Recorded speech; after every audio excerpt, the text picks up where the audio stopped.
我听你这么一说，我就立即猜到，这其中一人就是薛斌。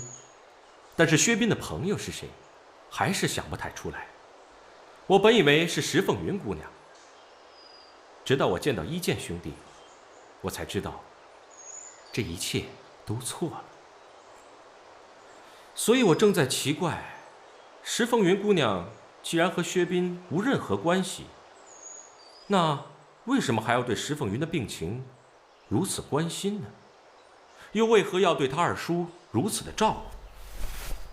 甚至于被秀云姑娘误解，也不愿辩白，反而想将错就错。这如果没有天大的秘密，我想任谁也不想背这种罪名。所以我就想，这个秘密肯定和石凤云姑娘有关。我不惜一切，开棺验尸。怎知？公子，你先往，我不敢看。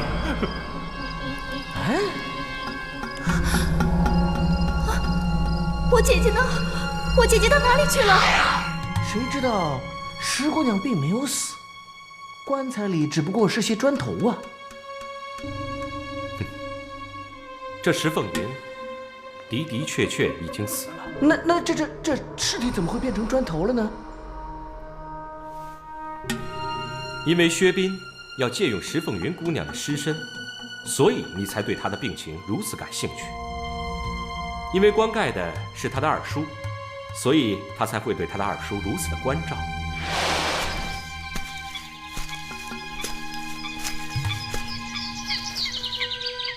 倘若听我吩咐，这些银子，自然都是你的。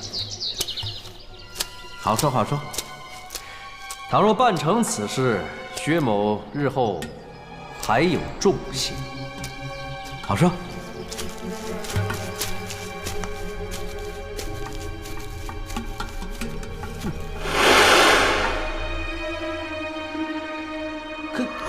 可这薛公子要石姑娘的尸体，他有什么用啊？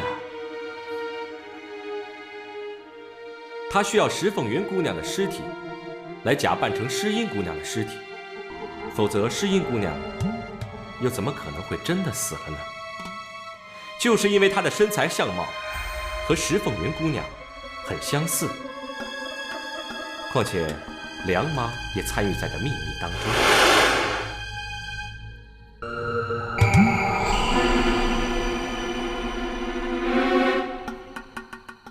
哎呦，小姐，一模一样啊，可是神了！那这石姑娘为什么要装死呢？如果诗音没有死的话，那左明珠又怎能扮演借尸还魂这个把戏呢？哎呦，你别话了，我这儿越听越糊涂。这左明珠好好的一个姑娘，她干嘛要？这件事情看起来其实是很复杂，但是却是很简单的，因为最大的关键不外乎是一个情字。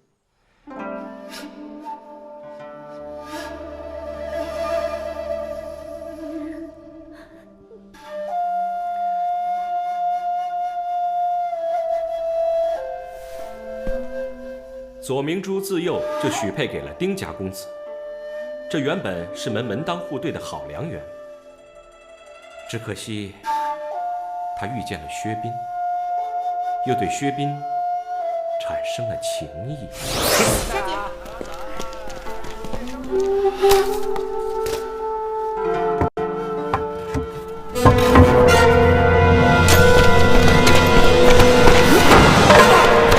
你没事吧？你怎么样了？没事。小姐，谁让你扑上来的？要不是你，我也可以救老婆婆。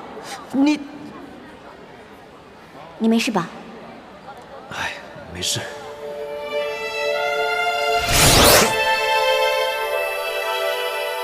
哎，这薛家和左家原本就是生冤家死对头啊。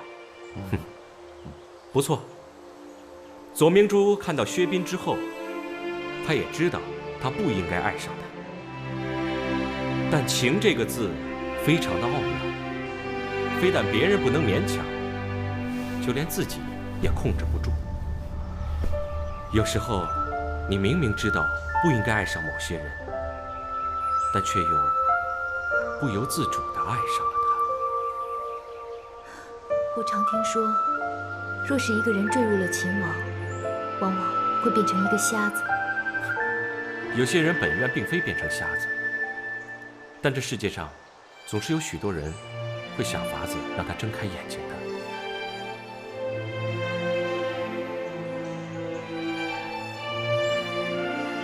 左明珠和薛斌两个人虽然非常相爱，但是却知道两个人永远无法走到尽头。若是换做别人，或许会选择双双殉情自杀。这法子也太笨了。这自然是弱者所为。若是换了我会选择私奔。私奔也不是一个好法子，因为薛左两家是几代的世仇，倘若他们真的私奔了，只会增加薛左两家的仇恨而已。更何况，薛左两家的决战已近在眼前，他们私奔后，看到自己的父亲被对方所杀，他们的心会产生愧疚感。那照你这么说，私奔也不是最好的办法，也不能解决任何问题。所以左明珠和薛斌非但不是弱者，更不是笨人。于是他们才想出一个最荒唐，而且最奇妙的方法，叫做借尸还魂。正是借尸还魂。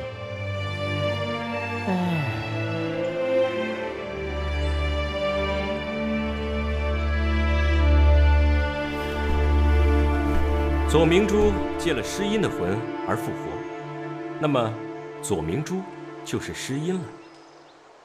诗音本是薛斌未过门的妻子，本就应该嫁给薛斌，那么左二爷就无法反对，薛大侠就不得不接受了。那这诗举人和花金公呢？花金公本意只是跟薛大侠再多攀一层关系而已。他见到他已死去的女儿又突然复活了，高兴都还来不及，又怎么会反对呢？哎呀，真是妙极了！更奇妙的是，诗音借了左明珠的壳，左明珠又借了诗音的魂，这两个人变成一个人。这一个人嫁给薛斌后，左二侠就变成薛斌的岳父大人，那么薛大侠也变成了他们的亲家。那无论怎么说，薛庄主的儿媳妇有一半是左家的女儿，即便他不想承认，也没法子了。正是如此。到那个时候，两人如果还有决斗之心，我想也下不了狠手了。毕竟，那时候全家人的仇恨已经离得很遥远了。哎呀，这个法子妙极了！我看这个法子真是荒唐极了。若是换了我，肯定不会相信。不错，所以他们的计划必须周密，设计的必须天衣无缝。到那时，就算没有人相信，也不得不相信了。实施这个计划，第一要得到诗音姑娘的同意，就是诗音姑娘肯装死。正好诗音姑娘不会反对，她也心里有人，本来就不想嫁给薛公子啊。此话当真？千真万确。都知道松江府左薛二人世代为仇，没想到你们二人会两情相悦，真是造化弄人啊！只要姑娘肯帮忙，薛某自然是感激不尽啊。明珠也会对姑娘感恩戴德。快别这么说，跟你们相比，我实在是太没有勇气了。施姑娘，你和叶公子的事情是真的吗？是真的。我要谢谢你们，让我有机会与盛兰双宿双栖，抛开世俗，那既然如此，我们就只需依计行事了。等等，我要是装死的话，那谁来假扮我呀？这个办法我已经想好了。来，到那一日，只需换走姑娘的尸体，之后呢，你把我听说施姑娘用的粉，是一位姓叶的公子从京城买来的，所以我就有了怀疑。我当时就在想，难道施姑娘是想诈婚逃走不成？对。所以说啊，你就叫我们去调查叶盛兰这个人。没错。当我见到二位时，这件事情就已经水落石出了。我不妨将这件事情从头到尾再说一次给你们听。左明珠和诗音两个人已经约好了死的时辰，所以诗音这边一死，左明珠那边就立即复活了。诗音早将死之前所穿的衣服和屋子里的陈设告诉了左明珠，左明珠复活起来，就可以将整件事情讲得一模一样。因为诗音必须要死，所以必须要找一个人的尸体来充当。恰巧石凤云正在病危，所以薛斌就选上了石凤云。薛斌买通了石凤云的二叔，在人死之后将尸体调包换走，装扮后摆到你的闺房，再将你活生生的给换了出来。梁妈视你为己出，所以一心希望你幸福。这件事情若是没有梁妈，恐怕呀也成不了气候。这件事情最困难的地方，就是要在时间上掌握的分毫不差。其他的倒是没有什么特别困难之处。哦，小帅，这件事被你这么一说，倒真是变得很简单了。若你这辈子不说，那我这辈子都想不通这事儿。那你现在已经想通了？还是有一点没想通。哦，这左姑娘还活着，凭什么能让左二爷相信她死了？这当然是左明珠姑娘所为了。如果你找10个名医来，人人都说你病入膏肓，无可救药时，恐怕连你自己都不得不相信自己要死了。更何况这其中还有一位张简斋先生。张老先生下的诊断，没有人会不相信的。如果张老先生说这个人死定了，那恐怕没有一个人可以救得活他。啊，骂得好，骂得好极了。只不过我老头子号称是能治百病，又怎能不治人家的相思病呢？所以这次我也只好放下老脸，骗人一次了。老先生不但能治百病，这治相思病的功夫更是高人一筹啊！既然如此，香帅若是日后也得了相思病，切莫忘了来找老夫哦。那是万万忘不了的。可惜的是啊，若是谁家的少女为香帅得了相思病，老夫只怕是治不了啊。要说香帅为谁家少女儿得了相思病，那只怕这天下再也不会有人相信了。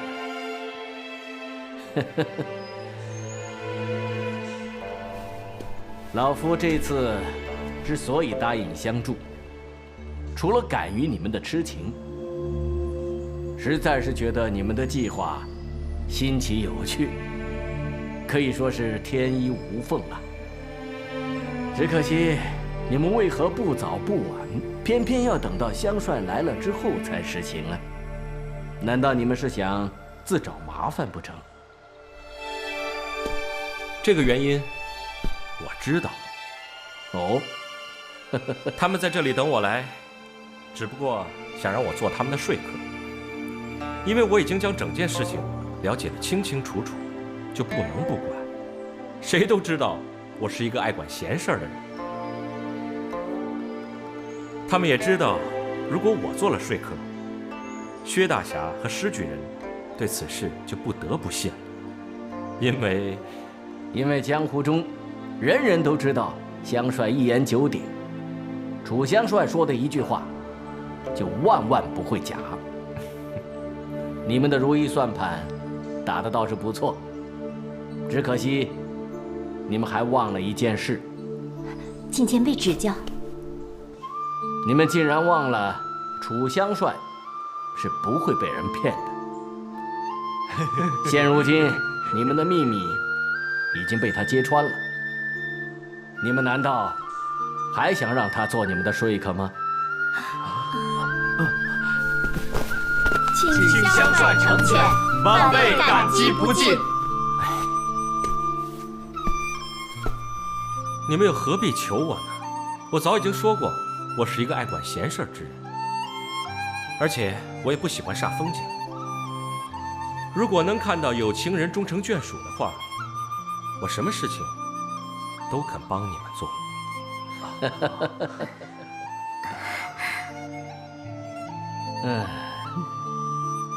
楚香帅果然不愧是楚香帅呀。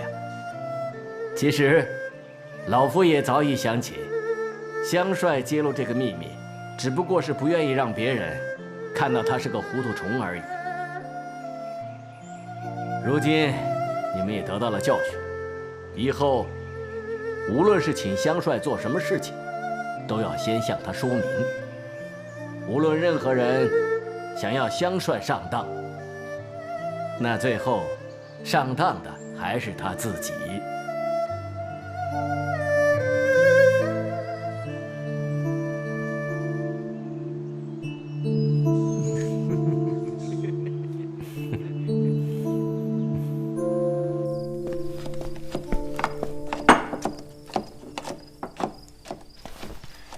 感谢香帅大恩。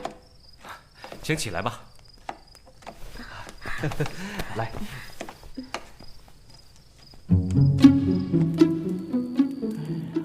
哎，你说怎么就没人请我们喝酒呢？你瞧你这点出息，酒有什么好喝的？没人请就不喝呗。哎，你说这些人啊，是又装傻又装疯，又费心机，还得流眼泪。你说他们这个情字哪来那么大魅力啊？让这些人都为他那么着魔。嗨，反正我这辈子坚决不能跟这个情字扯上关系。哎呀，哎，你说这个啊，这左二小姐能嫁给薛二少爷吗？那肯定啊，这左二小姐的活儿都是别人的了。那这薛庄主要不要这媳妇儿呢？这个不好说。不过如果是楚香帅去说的话，薛庄主说不定会去啊。哎，这个法子里吧，活了大半辈子了，就这句话说对了。哎，你说好像每个人都欠楚香帅的情啊？啊，可不是嘛。要不那老太婆生拉活拽的要让楚香帅去喝酒呢？完了，又成麻子了。你以为那是真喝酒啊？那是要给楚香帅报媒呢。报媒？哎，报什么媒啊？不是那个石秀云姑娘，他们觉得欠了楚香帅的情，所以要撮合他们两个啊。哦，难怪呢。我就说嘛，那石姑娘一个大闺女人家的，那大半夜跟他们喝哪门子酒啊？哦，闹了半天是看上咱们楚香帅了。那当然了。你说咱们楚香帅啊，人有才，哪个姑娘看不上啊？哎，兔子，话又说回来了，你说楚香帅看得上石秀云姑娘吗？哎呀，这个就难说了。哎，不过说实在的啊，这石姑娘也算是美人啊，那配香帅呢也差不多。不过我觉得我最想干的就是喝他们的喜酒啊！哎，话到如此，看来这件事也算是皆大欢喜了。哎呀，可惜我们俩没人疼没人爱，3更半夜在这荒郊野岭闲逛，又冷又饿。瞧你这点出息啊！人家不请我们吃饭，我们自己就不能宵夜了吗？嗯？哎，那边那家店好像没有打烊哦，哈，肯定有好多好吃的。走走。请。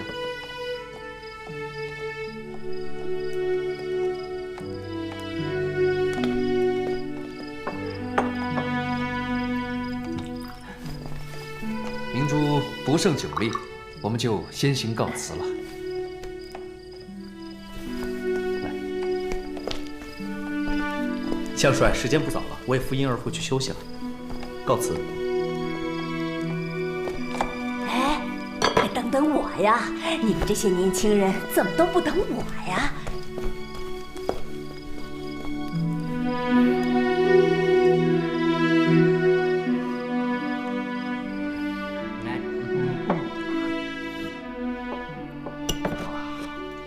干了。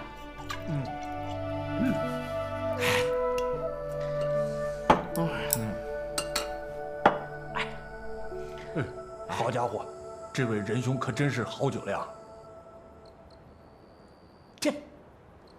他酒量虽然不错，但是要跟我们楚大哥，嘿，没法比。哎，那是当然，咱楚大哥轻功不说，在江湖上1等1，那酒量也是无人能及啊。那是。哼！你们的楚大哥是哪一位啊？我们楚大哥，你管着吗？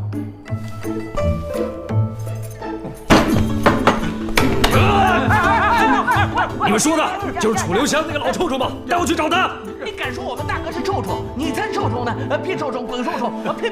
就是打死臭虫！我们楚大哥只要一根小指头，就把你捏死，把臭虫尾巴给你掐断。臭虫哪有尾巴？这臭虫尾巴在头上。好，别吵了，下来！哎呦！你们俩都很有种，但别人怕那老臭虫，我可不会怕他。比喝酒是吧？那就喝呀！来呀！哎呀，谁怕谁啊！来！哎呀，老板，再来一坛酒。上酒！上酒！你们付钱啊！啊！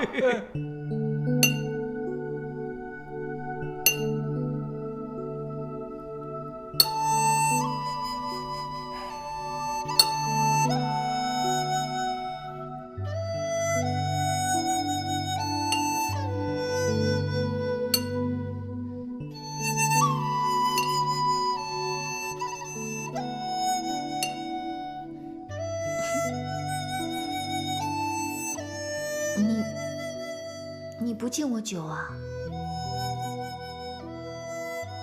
你会喝酒？你若是敢跟我拼酒，我一定把你灌醉。好，那我敬你一杯。多小气啊！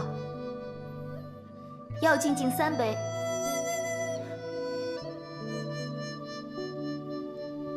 你不会是怕我喝醉吧？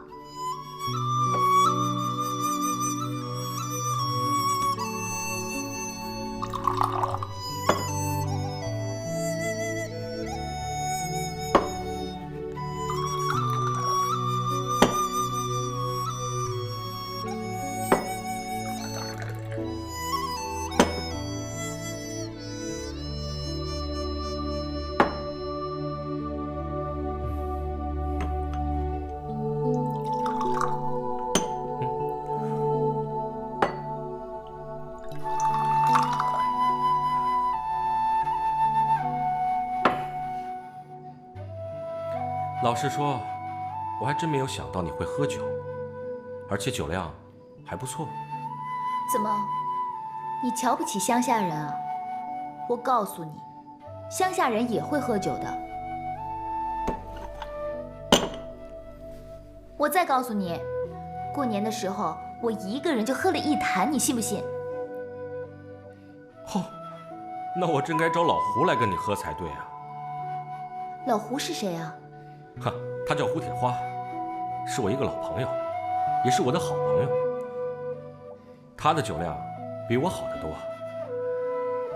那好啊，下次你把他带来，我把他灌醉给你看。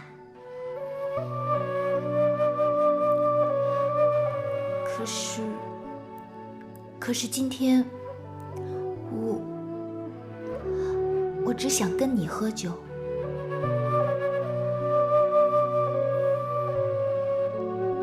来，我敬你，你敬我3杯，我敬你6杯，我的气场比你大，是不是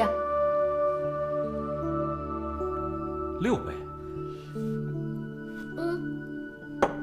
你嫌多还是嫌少啊？好像是多了些。你怕我喝醉是不是？你只要自己不醉就行了，莫管我。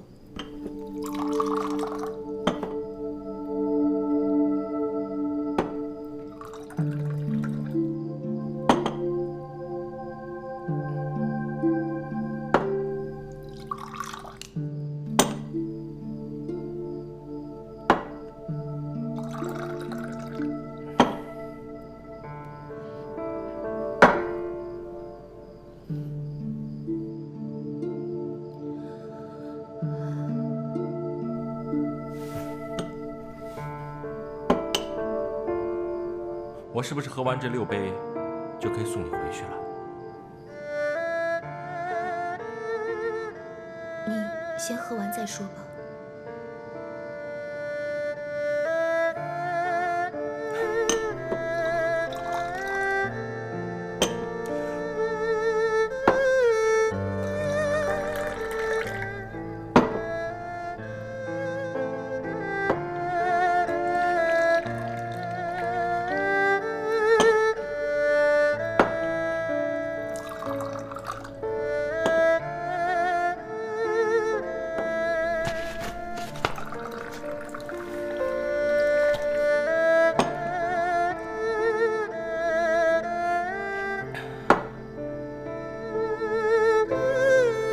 现在可以送你回去了吧？我不回去。你不回去，为什么？没有为什么，我就是不想回去。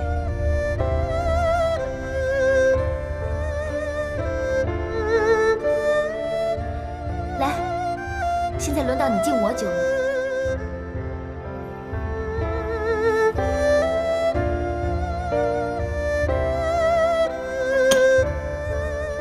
心情很不好，我想喝酒，你就不能陪陪我吗？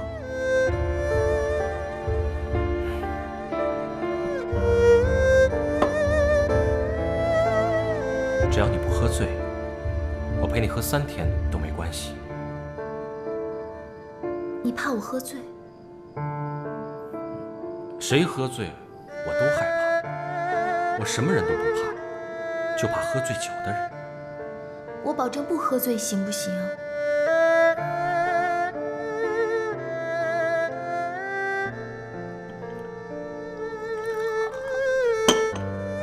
我敬你。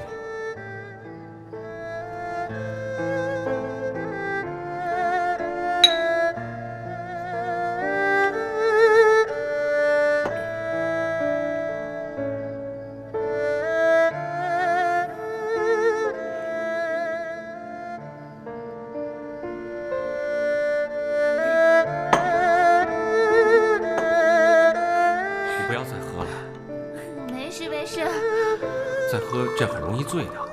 我没事，我不会醉。来。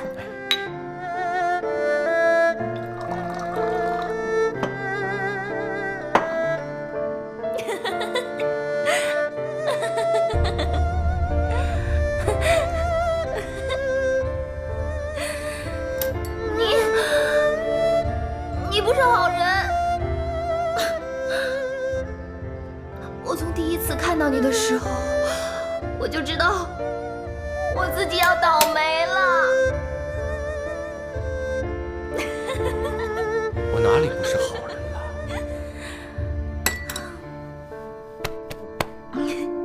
你把我灌醉了，灌醉了。你不是说你不会醉的吗？好闷呐，闷死了！你陪我出去走走好不好？好。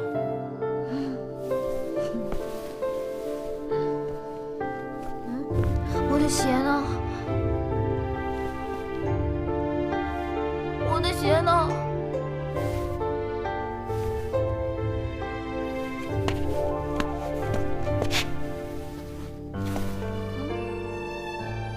你帮我把鞋穿上，你不帮我穿，我就不出去。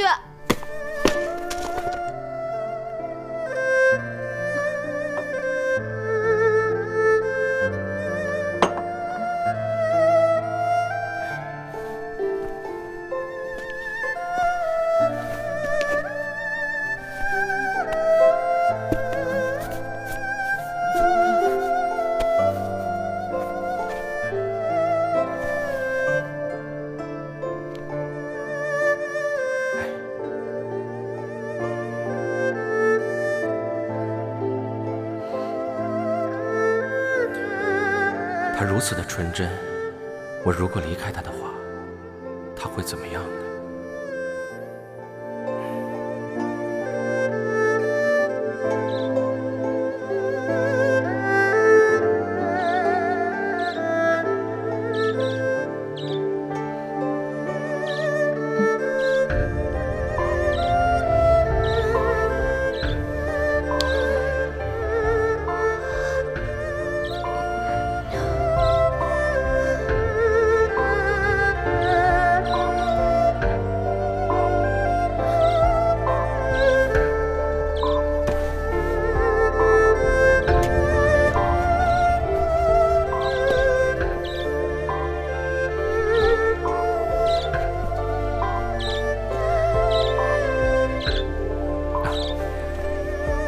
你醒了？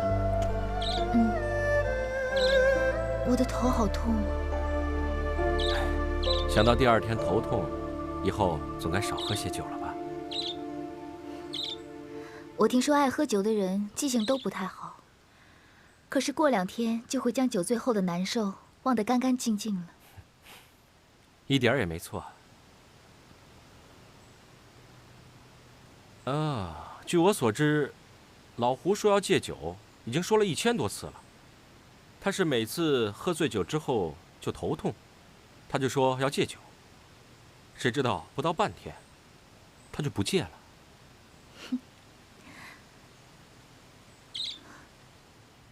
原来太阳都升那么高了。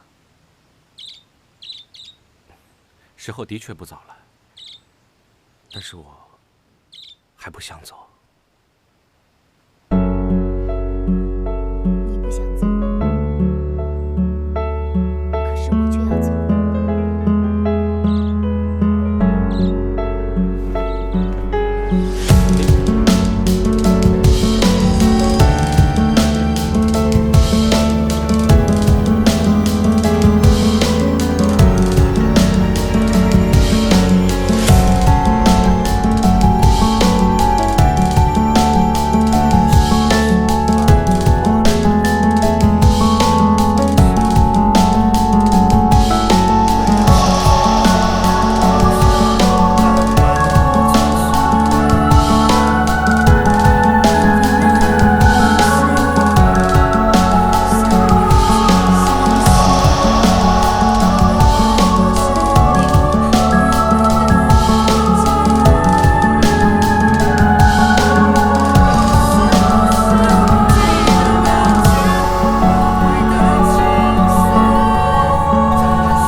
过着平凡的日子，而且以后也一定过着平凡的日子。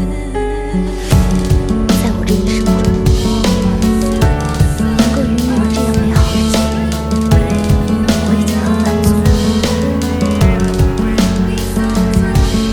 将来若是有老的一天，至少还有这段美好的回忆。无论如何，我还是要感激你。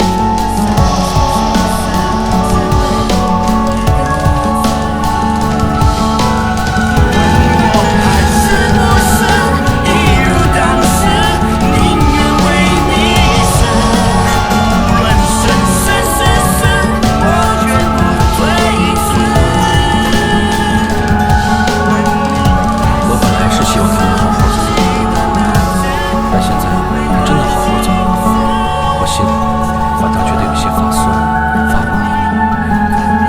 我现在希望他不要走得这么快。人人都说女子的心情不可捉摸，其实男人又何尝不是如此呢？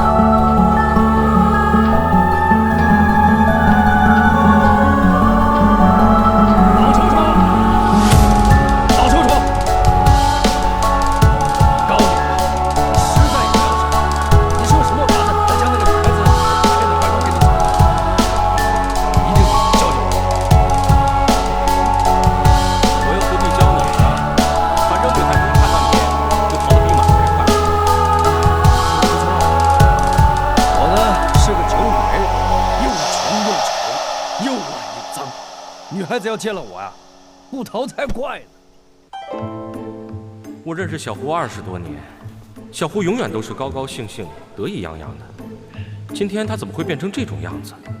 难道他有了什么毛病？哎，谁说你丑啊？那么那个人一定是眼睛瞎了。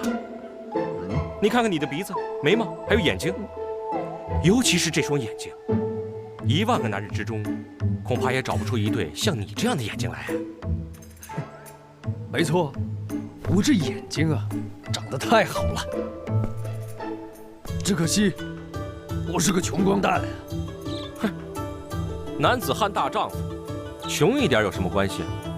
只要你穷的骨头够硬。更何况天底下的女孩子，不是每一个都是只要钱的。不错，我有骨气，只不过，我是个有名的酒鬼呀。喝酒没什么不好，喝酒才有男子气概嘛。你想想，自古以来有名的英雄、将相、诗人，哪一个不喝酒？如果被女孩子看到你喝酒的气魄，恐怕她的一颗心早就掉到你酒杯里了。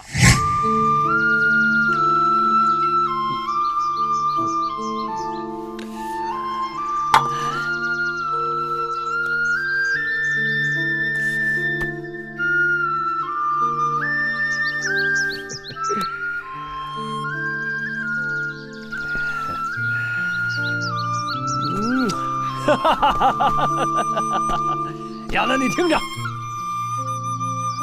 我娶定你了，明天我们就成亲。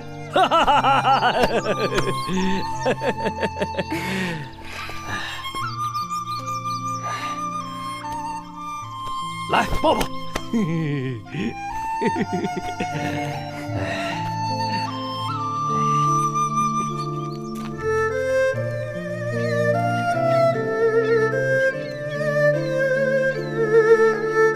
老胡，咱们两个什么时候成亲啊？成亲？你说过你要娶我的呀。我什么时候说过？昨天啊，昨天你跟我说你要娶我，你忘了？亚楠，其实我也很想娶你，可是男人一朝事业未成，又岂能轻谈儿女私情呢？你个臭骗子！你昨天还亲了我，你还抱了我。哪有？我，哎呀！胡天华，你耍我！你不认账啊你！我没说过，我没说过啊！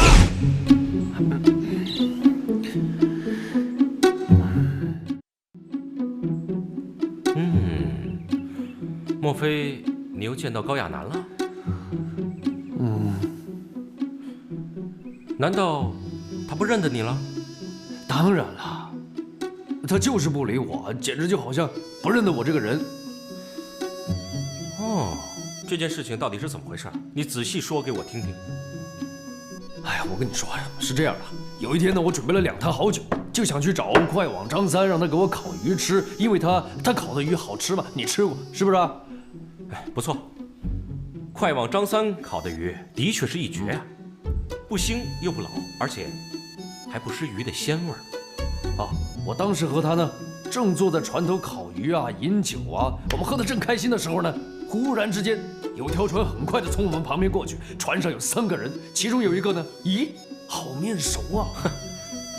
高亚楠，没错，就是他了，我也大吃一惊啊！哎呀，我就追下去，想跟他打个招呼，谁知道他根本不理我，我就继续追下去，然后跟他拼命挥手，拼命挥手，可他就好像没看见一样啊！哼，也许他真的没有看到你跟他在挥手呢。不会啊，他明明坐在窗口，眼睛瞪了我半天，却好像瞪着一块木头似的。我就追下去了，他一直坐在窗口，可就是不理我。那你为什么不直接跳上他的船去问个明白呢？我不敢呢。哼，你不敢啊？为什么？他顶多也不过就是把你踢下船而已啊。因为他师傅华山派那老尼姑也在船上，我真的有点害怕呀。我不是怕他别的，我怕他那副尊容啊。哦，枯梅大师已是20余年未染红尘，他为什么会下山来了？啊，你先别难受，等我休息够了，我就陪你去找他。让我问问他为什么不理你。你要是见了枯梅大师，一定也会大吃一惊的。哦，为什么？因为他已经还俗了。枯梅大师已经还了俗？哼，你见鬼了吧！哎呀，我也知道这件事讲出来，无论被谁听见都不会相信的。但他的的确确真的是还俗了。你眼花了吧？你确定那个人就是他？枯梅大师那副尊容啊，任何人都不会忘记，何况我这双眼睛呢？可是我见着他的时候啊，他穿的是一件紫缎团花的花袍，手里扶着一根龙头拐杖，头上白发苍苍，看起来就像是一位子孙满堂的诰命夫人。枯梅大师居然下了华山，这已经很骇人听闻了。他居然还会还俗，这是更加难以相信了。我想，这其中必定有什么稀奇古怪的事情。这么奇怪的事情，那我们赶紧去看看吧。啊？喂！喂！哎呀，真是个要命的死臭虫！哎。武林7大剑派，唯有华山的掌门人是女子。华山自南阳徐淑珍接掌华山以来，门户便为女子所掌持。此后，华山门下人才虽见凋落，但却绝无败类。因为这些女掌门人都遵守着徐淑珍的遗训，择图及言，宁缺毋滥。华山派最盛时，门下弟子曾多达700余人，但传至隐语大师时，弟子只有7个了。隐语大师择图之言，自此天下皆知。枯梅大师就是隐语大师的衣钵弟子。江湖传言，枯梅大师少女时，为了要投入华山门下，曾在华山之巅冒着凛冽风雪长跪了4天4夜。等到隐语大师答应他时，他全身都已被埋在雪中，几乎返魂无术。那时他才13岁。7年后，隐语大师远赴南海，枯梅留守华山。太阴寺剑为了报昔年一掌之仇，大举来犯，扬言要火焚玄玉观，尽歼华山派。枯梅大师身受轻重伤39处，还是浴血苦战不懈。到最后，太阴寺剑竟没有一人能活着下山。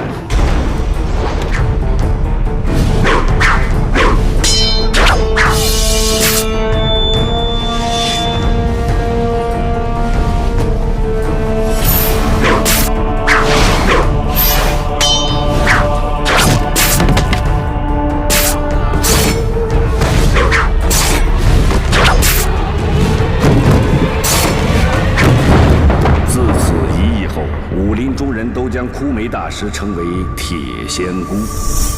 5年后，青海冷面罗刹送来战书，要和隐语大师决战于泰山之巅。隐语若败，华山派便得投为罗刹帮的属下。此一役事关华山派成败存亡，但隐语大师却偏偏在此时走火入魔。华山既不能避而不战，枯梅就只有带师出战。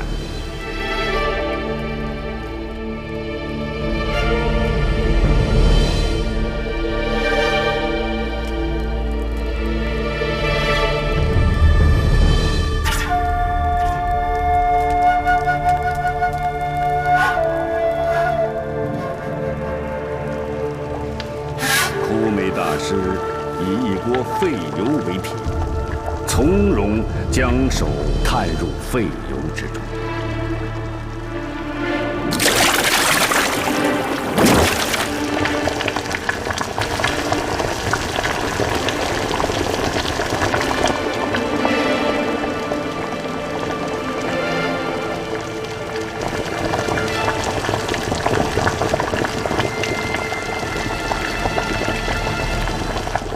枯梅大师带着笑说：“只要冷面罗刹也敢这么做，我华山就认败服输。”冷面罗刹即刻变色，跺脚而去，从此再未踏入中原一步。但枯梅大师的一只左手也已被沸油烧成焦骨，这也就是“枯梅”2字的由来。自此一役后，铁仙姑枯梅师太更是名动江湖。29岁时便已接掌华山门户，至今已有30年。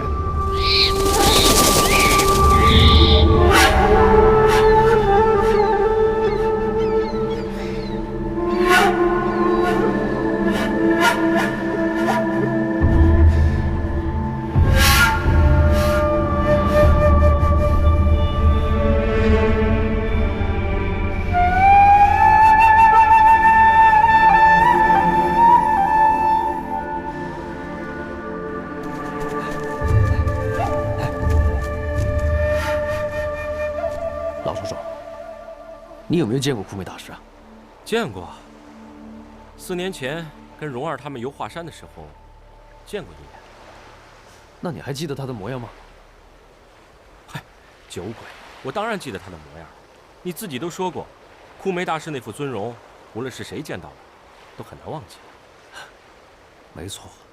哎，那你看看，那边那个人是不是枯梅大师啊？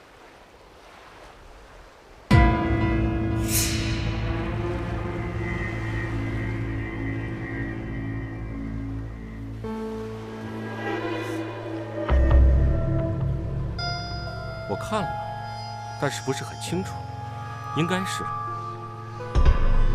哎，老丑丑，我说你鼻子不灵光，怎么现在连眼睛也不行了？哎呀，人家在屋子里面嘛。就算他真的是枯梅大师，还还了俗，我想他也是为了掩人耳目。什么掩人耳目？枯梅大师会下华山到此来，想必是有一件重大的事情要办。像这样的鬼地方，还有什么大事会发生啊？哎呀，何况谁不知道，枯梅大师他的脾气，他又怕过谁啊？他可不像你，一天到晚装猫变狗的，好像见不得人似的。哼，枯梅大师如果在里面，那么高亚楠也就在里面了。啊，也许他还是老样子啊，不但没有变老，反而更年轻了。那么不就印证江湖人说的，没有心事的人显得更年轻吗？我对他基本上没什么印象了，唯一一点是像个老太婆似的，一天到晚嘟嘟嘟嘟嘟嘟嘟嘟嘟，唠唠叨叨唠唠叨叨，烦死了。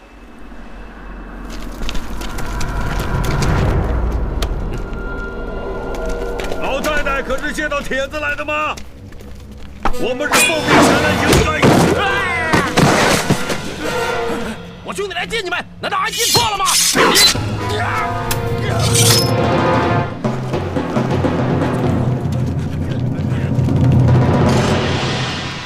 你看这个人啊，那么大年纪了，脾气还那么火爆。哎，这就叫姜贵之性，老而糜烂，不会改的。可是那枯梅大师他留在这里，应该是跟那帮黑衣人约好的吧？想必是的。这些人明明是约好来接他的，干嘛他要赶人家走啊？哼，这是因为这些人对枯梅大师不够礼貌。枯梅大师虽然修为极高，但他生平最不能忍受的，就是人家对他不礼貌。嗨，枯梅大师的脾气在江湖中人尽皆知，这帮人连这个都不知道，看来是自讨苦吃了。我想，只因为这帮黑衣人根本不知道他就是枯梅大师啊！竟然连他是枯梅大师都不知道，那怎么会到这儿来接他呢？我既不是神仙，又不是别人肚子里的蛔虫，你问我，我问谁啊？江湖中不是说楚香帅无所不知，无所不晓吗？哎，怎么还有你不知道的事情啊？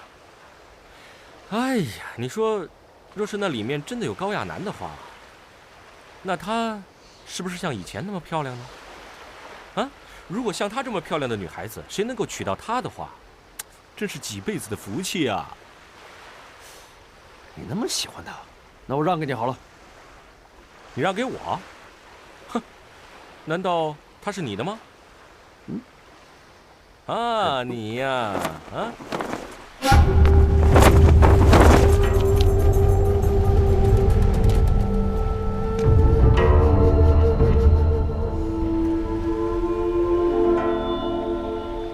不知这里可是兰太夫人的帐篷？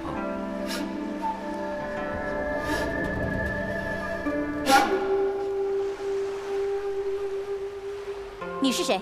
来干什么？弟子丁峰前来迎驾。方才属下弟子礼数不周，多有得罪，还望夫人及两位姑娘多多恕罪。进来吧。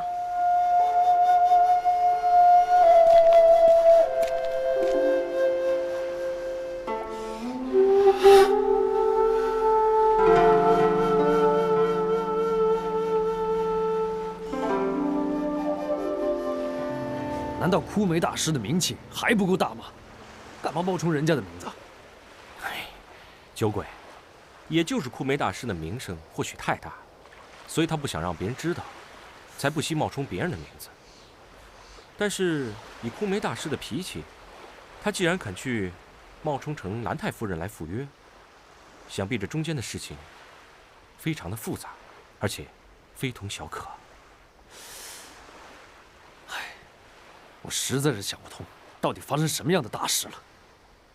哼，大事，能有什么大事？或许，枯梅大师这次下山，只不过是为了帮高亚楠相亲呐。啊？你看没看到刚才那位姓丁的公子？他呀，少年英俊，武功也不弱，实在是绝对配得上我们这位清风女剑客呀，对不对？哼，滑稽，怎么可能？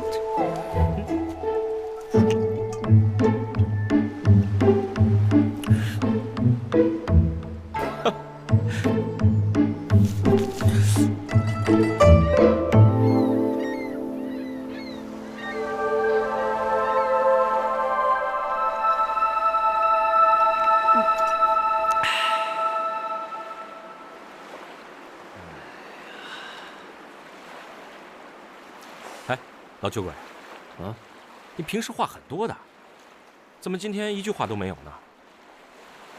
难道是在担心高亚楠，还是有什么心事啊？我有什么心事？我不知道有多开心呢。哼，只不过呢，我是在跟自己梦里面的胡铁花在喝酒谈天。我一直在那儿忙着喝酒，哪有空说话呀？哎，老周周啊，你也奇怪了，平常有酒喝的话，你肯定跟我一起分享。怎么今天你一滴酒都不喝？难道是你有心事？嗯？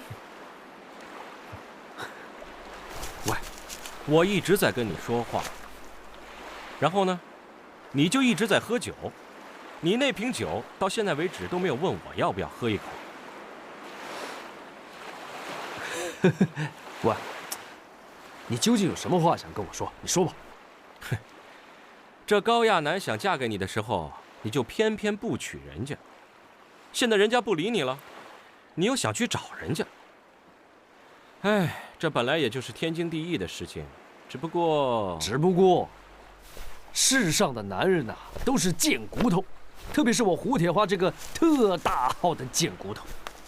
哎呀，只有得不到的女人才是最好的，是不是？哼，一点也不错。老抽抽啊，这些话你已经跟我讲过好几遍了，我不用你再提醒了。哎，其实我要告诉你的事情，并不是这件事。那是哪件事啊？你虽然是个贱骨头，但是高亚楠还是喜欢你的。他故意不理你，我想，他可能是有一件极危险的事情要去办，他不想让你知道。什么事？因为你虽然不了解他，但是他可是非常了解你啊。你若知道他真的有危险的话，那么你就一定会挺身而出，去为他解围的。所以他宁可让你生他的气，也不肯让你去为他冒险啊。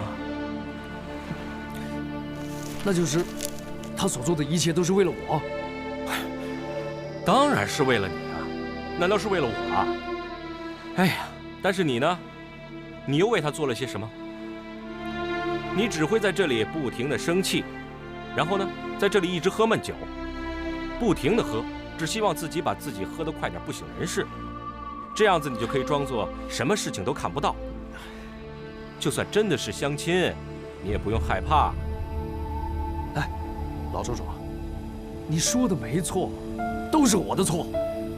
哎，我胡铁花真是个活活的大混蛋。眼看着这马上有事情要发生了，我还在那边喝酒。不行，我不能在这儿喝酒了。嗨，这样才是好男人嘛。哎，难怪高亚楠他会喜欢你。如果他知道你肯为他戒酒的话，他一定很开心呐。我没说过要戒酒啊，我只是说这几天少喝一点而已。哎，头可断，血可流，酒不能戒。你这个人虽然又穷又懒又脏，又喜欢喝酒，又爱打架，不过人还真是挺可爱的。如果我真的是个女人的话，我想我都会喜欢上你。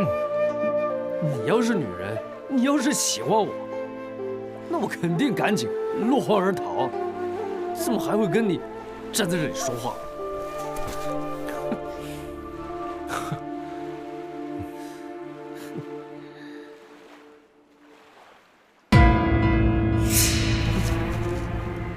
怎么当面了？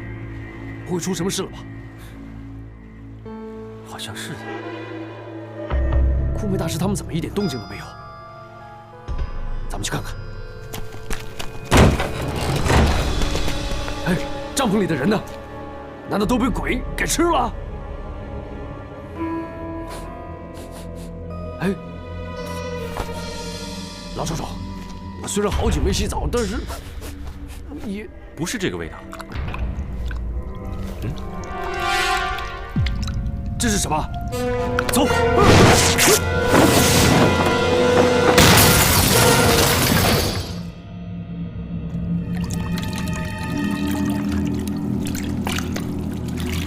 啊！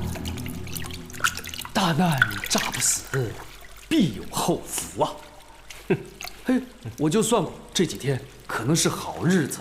所以我就做了一件很特别的事情，就是来这里泡澡。你说，这个人字啊，就两撇那么简单，却大有不同。有的人就很聪明，有的人却像个呆瓜。哼，谁是呆瓜呀？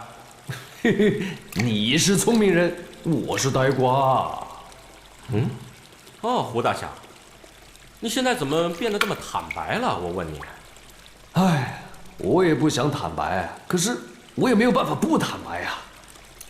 当时啊，如果不是你去救我的话，我相信现在我已经炸成灰了，哪有福分在这里泡澡啊？那我问你啊，那爆炸之前你有没有闻到什么味道啊？有啊，我闻到了。我闻到的时候，我以为是我自己的臭味，然后我突然想起来这个臭味不对，不是我的。再然后呢，我就要问你了。当我问你的时候呢，我又想到了你是个没鼻子的人，所以就在那个时候，突然间砰，就爆炸了。那你知不知道那是什么味道？我要是知道的话，我就不问你了。哎，你说奇不奇怪？你这么一个有鼻子的人，跑来问我这么一个没鼻子的人，哼，真是奇怪的很啊！嘿，奇怪啊，真的很奇怪呀。哎呀，虽然你是把我给救了，但是这反而是你的倒霉事儿，因为我一点都不感激你，而且会一直烦你，会问你为什么为什么。哎，首先有一件事情我要问你，刚才到底是什么味道？哎，看在你今天这么老实的份上，告诉你吧。至于是什么味道呢？说实在，我那是真的没有闻出来。不过我去看到了。看到什么？黑油。黑油怎么那么厉害？至于是什么黑油，我也不太清楚。但是呢，我以前听人家说过，在藏边那里的地下产的一种油极为厉害，十分之易燃，只要一点燃的话，爆炸力十分的强啊。那就奇怪了，那帐篷里面怎么会放那么多黑油呢？嗨，那自然是有人倒进去的。但是那些人既然可以从藏边把这些油运过来，肯定是群非比寻常的人。他们一定是有组织、有力量、有财源，而且胆量还不小啊！我知道了，那个人肯定就是你说的那个跟亚楠相亲那个，叫什么？丁峰是吗？丁公子，他虽然有能力，但是他只是把黑油倒进去了，幕后一定还有一个操控的人。至于这幕后主脑是谁？是谁？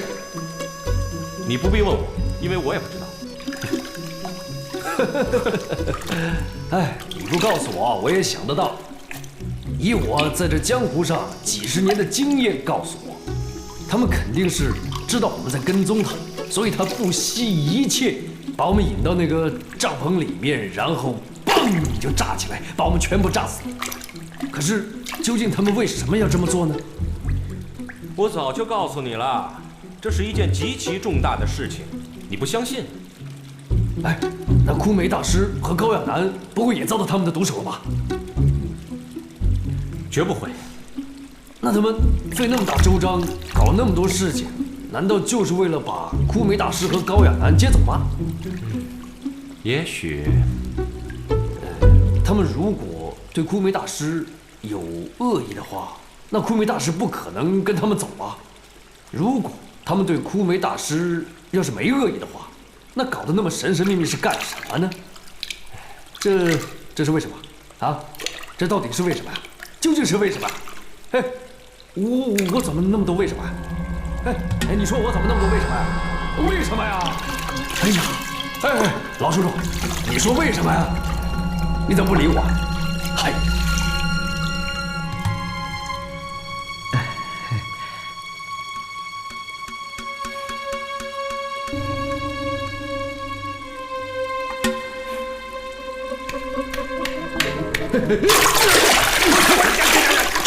哎呀，谁这么没礼貌啊？你知道这怎么泡澡吗你啊？谁呀你？哎，海怪，老臭臭，我老酒鬼，哎呀，碰见你们俩，碰见什么都好。喂，你是不是毛病了你？你不在海上去打鱼、捞鱼、烤鱼，你跑到这里来，难道这池子里面还有鱼让你摸啊？哎，这里面有没有鱼我不知道，不过你小心被他的快网给网走了。怎么会呢？我的样子长得又不像那个珍珠啊！你不知道他是个怪人呐？哎，你说说啊，黄金万两他不要，哎，那个玛瑙翡翠也打动不了他的心，哎，就喜欢那个珍珠。看到之后啊，想尽办法也要把它拿过来。对，这点说的没错。不过这次啊，你们俩得救救我！你们是救苦救难的活菩萨，我张三福大命大造化大，碰到你们两个，那就是我的贵人了。哎，怎么了？难道你见鬼了你？见到鬼了反而好些，哪知道他比鬼还凶呢！哇，什么人比鬼还凶啊？姑娘，这是男人洗澡的地方，万万进不得呀！你说不能进去，我就偏要进去，非进去不可了。哪？姑娘不能进，千万不能进！哎呦！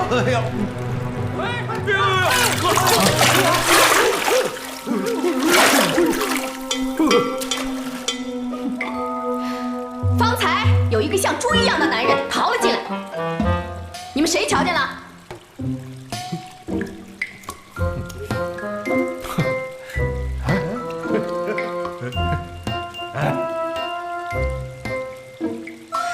你们只要说出来，本小姐重重有赏。若是敢有半点隐瞒，那可就得小心点了。哎，姑娘，方才你说的那个是一个像小肥猪一样的人吗？不错，难道你看见他了？没错，我方才好像看到有一个。那人在哪儿？你说出来有赏。有赏？赏什么？哼。嗯。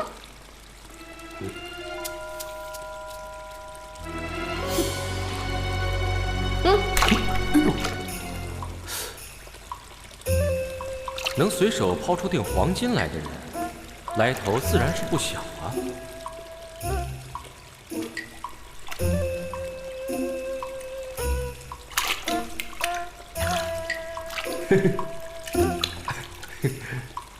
谢谢姑娘。那人在哪儿？快说。人呐，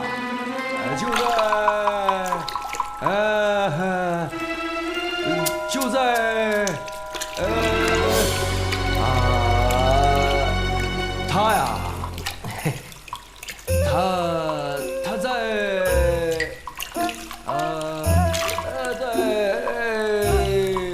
这不都是人吗？姑娘难道没瞧见？你敢开我玩笑？哎呀，在下怎么敢开姑娘的玩笑呢？你要找的那个小肥猪，不是活脱脱的就在这儿吗？姑娘没看到？哎，这小子，他小时候真的像小肥猪一样啊！没想到他长大之后就越来越瘦，越来越瘦，越来越瘦，就瘦成瘦皮猴了。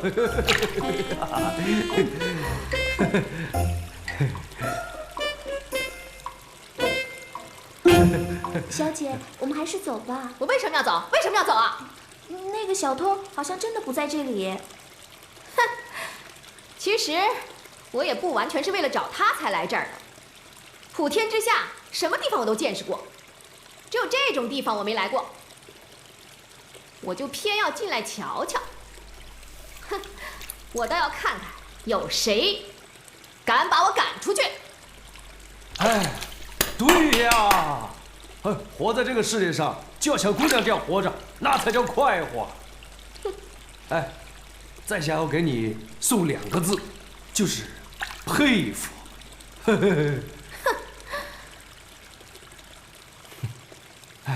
哎，不过姑娘，我觉得你的胆子呢还不够大。你什么意思？你敢跑到男人的澡堂来，你敢不敢像我们一样脱光了衣服跳进来啊？啊，你敢的话，你就是有本事，你就是真的大胆。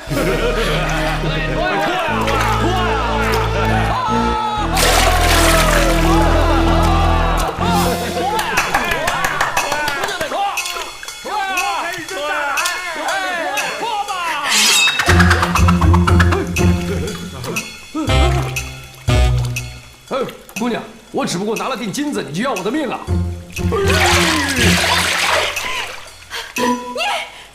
你要是男人，就给我滚出来！滚出来！来啊，来看看我是不是男人啊！好，我在外面等着你，谅你也跑不了。哼！好，等着我。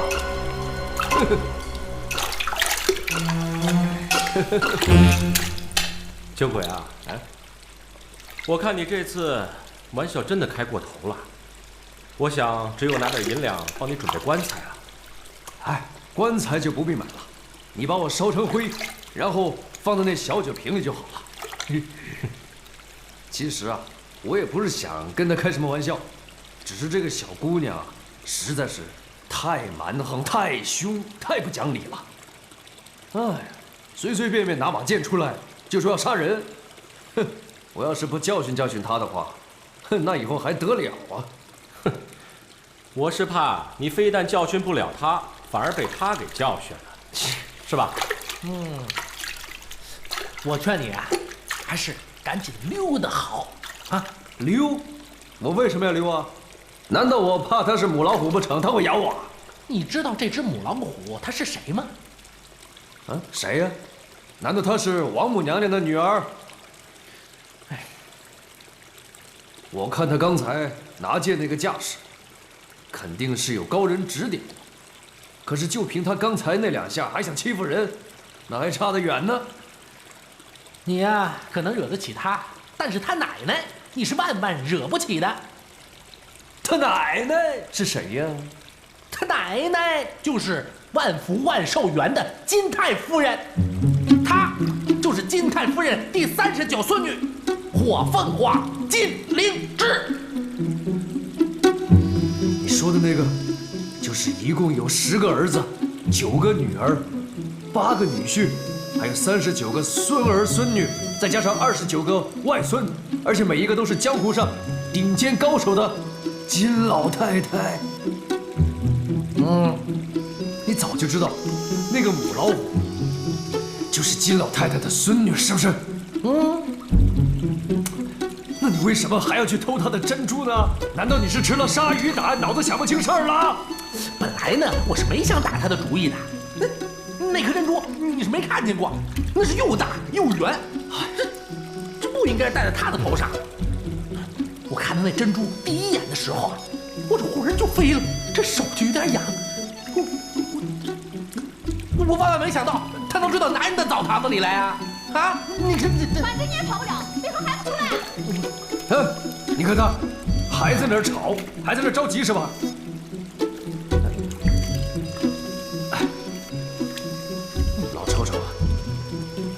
我看这个母老虎只有你能对付它了，请你出马吧。嗨，我怎么行呢？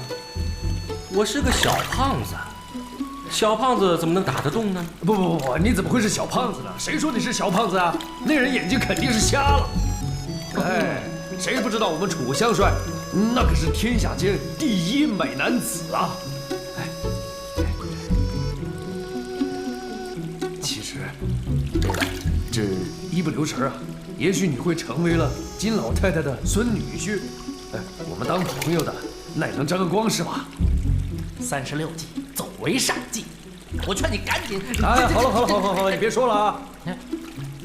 这个蛮不讲理的小丫头，我管她是哪个什么金老太太还是银老太太的孙女，不管了。她要是不讲理的话，我胡大侠可以比她更不讲理。走！哎，酒鬼，我好像也从来没听过你讲过理啊。叫谁？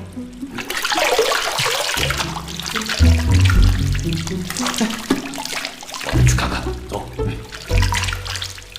哎，朋友，如果我没猜错的话，阁下就是……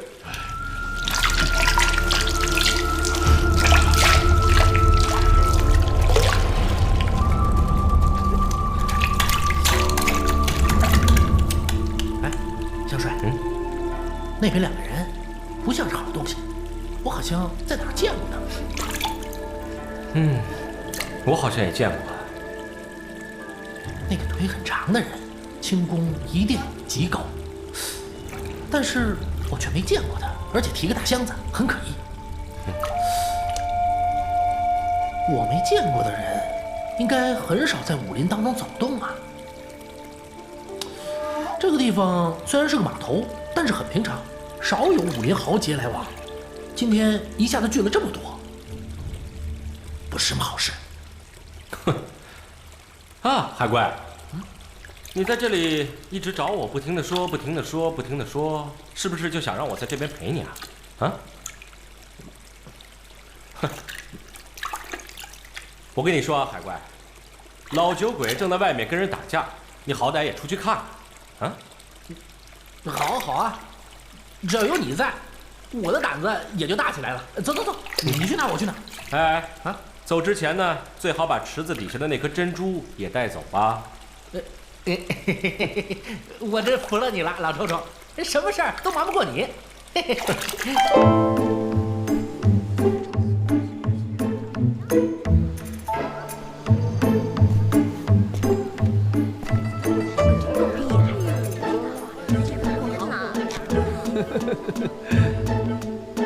难道你真的想要我的命啊？哼！年纪轻轻的小姑娘，动不动就要杀人呐！该杀的人我就杀，为什么要留着？为什么要留着？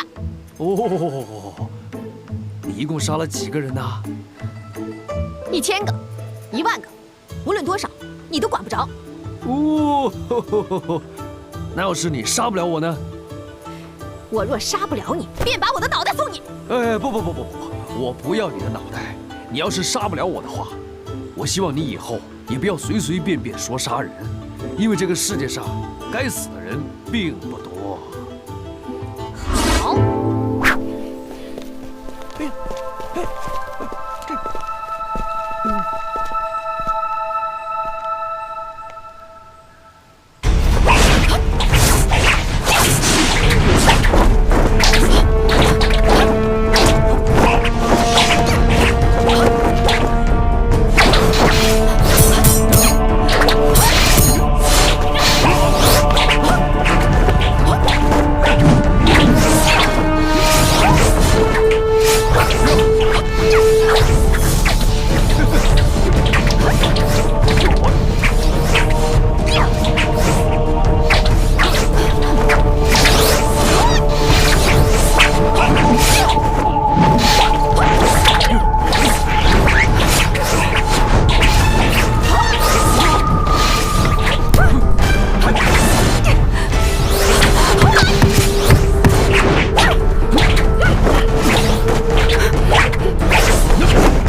姑是峨眉苦云大师的衣钵弟子，想必这套剑法就是他七姑私下里传授给他的。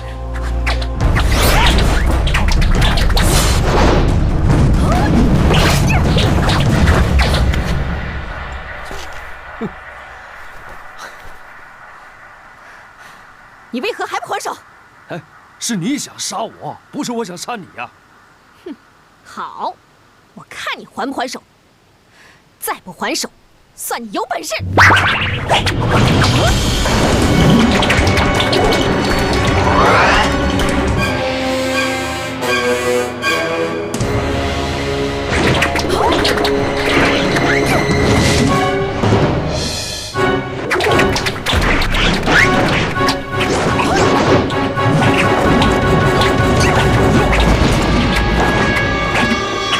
清风徐来，清风徐来，清风徐来。听说枯梅大师未曾将这清风13式的任何心法传授给弟子，更何况华山派以外的人了。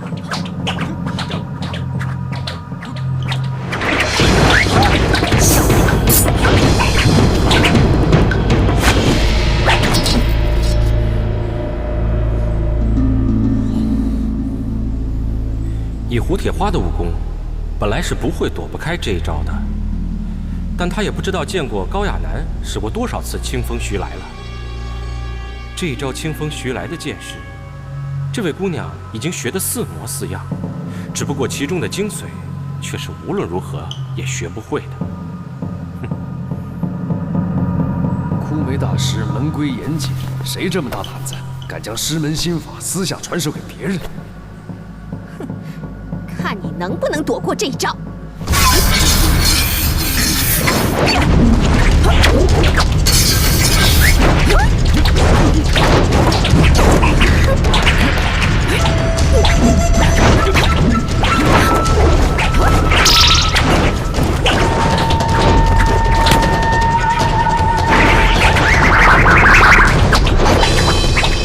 清风13式中的清风拂面。